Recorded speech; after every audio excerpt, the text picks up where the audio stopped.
कहते हैं जब खुद पर बीतती है तब समझ में आता है। जर्मनी में बिल्कुल हाहाकार मच गया है, भीषण स्थिति हो गई है और ऐसी स्थिति हो गई है कि जर्मनी खुद कह पड़ा है कि हमारे ऊपर हमला हो गया है। वहीं दूसरी तरफ 2036 में होने वाले हैं भारत में ओलंपिक, लेकिन इस ओलंपिक के लिए रूस ने बहुत बड़ा दांव चल दिया है। जानेंगे इस ओलंपिक से रूस को क्या फायदा होने वाला है। इसके अलावा बहुत कुछ आइए जानते हैं इन खबरों को विस्तार से। ये जो यूरोपीय देश है ना, इनको जब कोई प्रॉब्लम होती है तब ये दुनिया को ऐसे दिखलाते हैं कि हमारी प्रॉब्लम तुम सबकी प्रॉब्लम है, और जब किसी और देश में प्रॉब्लम होती है तो फिर ये यूरोपीय देश उस प्रॉब्लम को नजरअंदाज कर देते हैं। अभी हाल ही में लिथुआनिया ने किया कांड और उस कांड का भुगतान पूरे यूरोप को करना पड़ रहा है। जैसा कि हमने आपको पहले बताया है कि यूरोप ने एक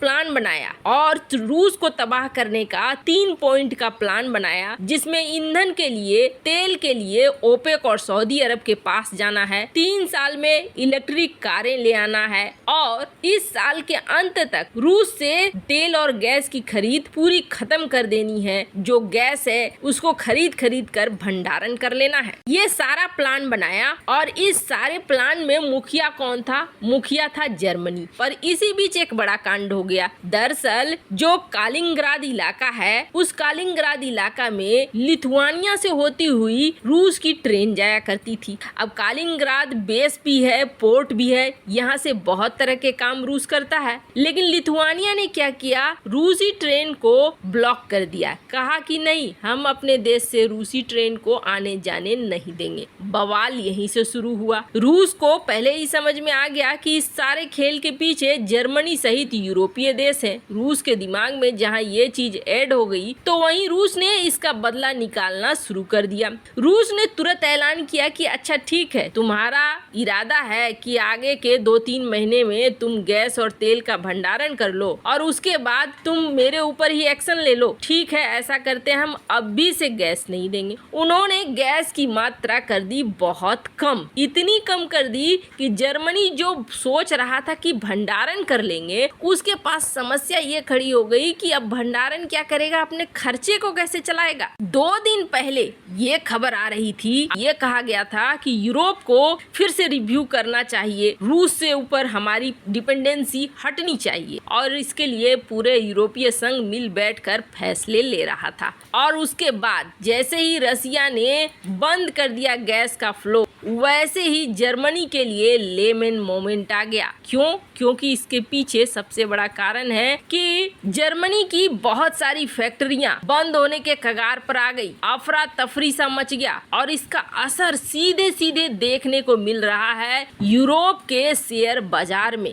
यूरोप के शेयर बाजार में धड़ाम से गिरावट देखने को मिल रही है और इस गिरावट का अंदाजा आप ऐसे लगाइए कि ये गिरावट अभी हाल के सिर्फ 7 दिनों में 10.5 बिलियन डॉलर की हो गई है, जो एक बहुत बड़ी गिरावट है। नीदरलैंड में जो नेचुरल गैस की प्राइस देखी जा रही है और जिस तरीके से ये दाम बढ़ा है, ये पहले कभी नहीं देखा गया था और जर्मनी में भी वही हाल हो रहा है। पर उससे 2-4 दिन पहले की खबर आप देखेंगे तो जर्मनी ने बहुत सारे वेपन्स यूक्रेन पहुंचाए, बहुत सारे हथियारों को पहुंचाया यूक्रेन। ये खबरें निकलकर सामने आई। अब इन सब खबरों में साफ साफ दिख रहा है कि किस तरीके से यूक्रेन की मदद के लिए यूरोपीय देश हथियार दिए जा रहे हैं। अब ऐसे में ये भी एक्शन तो लेगा ही। रूस का एक्शन आना स्वाभाविक है, पर अब जर्मनी में जब अफरा तफरी मचनी शुरू हो चुकी है और ठंड के लिए भी इन्हें तैयार होना है, गैस फैक्ट्रियां हर चीज तबाही के कगार पर पहुंच रही है, तब जर्मनी के तरफ से हाय तौबा मचाया जा रहा है। जर्मनी ने सीधे सीधे कह दिया है कि हम पर इकोनॉमिक अटैक कर दिया है रूस ने हमारे तेल गैस को रोक कर एक तरीके से हमारे ऊपर हमला कर दिया है। वैसे आपको बता दें इस वक्त 56.7% डिपेंडेंसी है जर्मनी की। इसके अलावा दुनिया में बहुत सारे ऐसे देश हैं जिनकी निर्भरता है, जो Bosnia, Macedonia, Moldova, Finland, Latvia, इनकी कितनी निर्भरता है रूस के गैस पर आप अंदाजा लगा सकते हैं। सर्बिया, इस्टोनिया, बुल्गारिया, ये जितने देश है जर्मनी के यहाँ इस डेटा के अनुसार 49% निर्भरता है। ये सारे देश पूरी तरीके से निर्भर हैं, तो इनके ऊपर असर तो दिखना ही था और अब ये असर दिख रहा है। अब अफरा तफरी मची हुई है और जर्मनी चाह रहा है कि रूस इन सारी चीजों से बाहर निकाले यूरोप को, यानी यूरोप जो करना चाहता है। खैर ये अफरा तफरी तो मचनी ही थी, लेकिन वहीं दूसरी तरफ रूस ने एक और बड़ा ऐलान कर दिया है और इस ऐलान से अमेरिका और यूरोपीय देश ज्यादा चिंतित हैं। इसके पीछे एक बड़ा कारण, सबसे बड़ी बात यह है कि यूरोप, नाटो और अमेरिका ने जो कुछ भी सोचा, जो प्लान किया रूस के खिलाफ, वो सफल होता हुआ नहीं दिख रहा है। इसका सबसे बड़ा और ताजा उदाहरण है, आप अभी देखेंगे $1 और रूस का रूबल दोनों का मुकाबला करेंगे तो जब जंग शुरू हुई थी या फिर शुरू होने से पहले का वक्त अगर याद करेंगे तो उस समय करीब $1 था 86-85 रूबल के आसपास। लेकिन अभी क्या है, अभी $1 53 रूबल के बराबर है। मतलब पहले से भी ज्यादा अधिक मजबूती में है रूसी करेंसी। इसका साफ मतलब है कि रूस की बनाई हुई योजना ठीक ठाक काम कर रही है। रूसी योजना एकदम से सटीक निशाने पर चल रही है और अमेरिकन और नाटो देशों की योजना सफल नहीं हो रही है। फिर भी रूस के अंदर आर्थिक तबाही लाने का जो सपना था वो पूरा नहीं हो रहा है। और इसके पीछे कौन से देश हैं जिसको पश्चिमी देश या यूरोपीय देश जिम्मेदार मानते हैं? तो इसके पीछे वो जिम्मेदार मानते हैं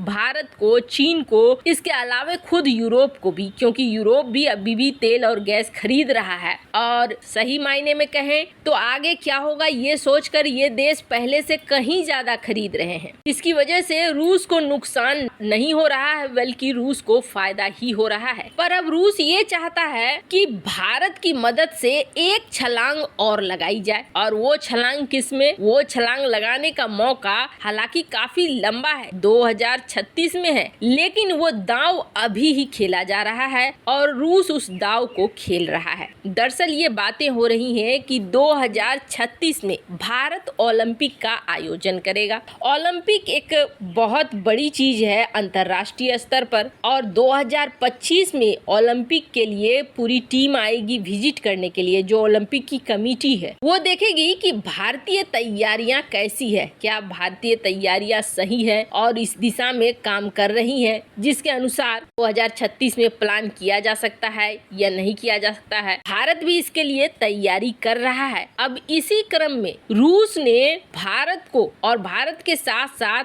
अंतर्राष्ट्रीय ओलंपिक कमेटी को ये कहा है कि हम भारत की मदद कर सकते हैं, हम भारत को 2036 के ओलंपिक आयोजन के लिए तैयारी करने में बहुत ज्यादा मदद कर सकते हैं। इनफैक्ट इसके लिए उन्होंने मीटिंग भी की है। रशियन स्पोर्ट्स मिनिस्टर ने भारत के अनुराग ठाकुर से मुलाकात करके ये ज्ञापन भी दिया है। रशियन स्पोर्ट्स मिनिस्टर साथ में उनकी जो पूरी टीम है यहाँ आई हुई है। वैसे आपको क्या लगता है, अंतर्राष्ट्रीय स्तर पर रूस दुनिया के सामने और मजबूत होकर आना चाहता है? कमेंट कर अपनी राय जरूर बताएं। जल्द मिलते हैं अगले वीडियो में नई खबर के साथ।